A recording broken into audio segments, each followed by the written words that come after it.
Understanding, not above board, a guide to English idioms. Hello, everyone. Welcome to our English language learning series. Today, we're going to explore the meaning and usage of the phrase, not above board.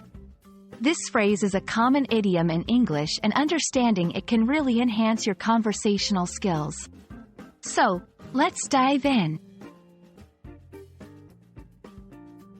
Not above board is an idiom that means something is dishonest or secretive. The phrase originates from the world of gambling, where keeping one's hands above the board or table was a way to ensure no cheating was happening. When something is not above board, it implies that there's something hidden or not quite honest happening beneath the surface. To better understand this phrase, let's look at some examples. 1. The deal seemed not above board, as the details were never clearly explained. Here, the phrase indicates a lack of transparency in the deal. 2. His behavior was not above board, which made everyone suspicious. This suggests that the person's actions were secretive or dishonest.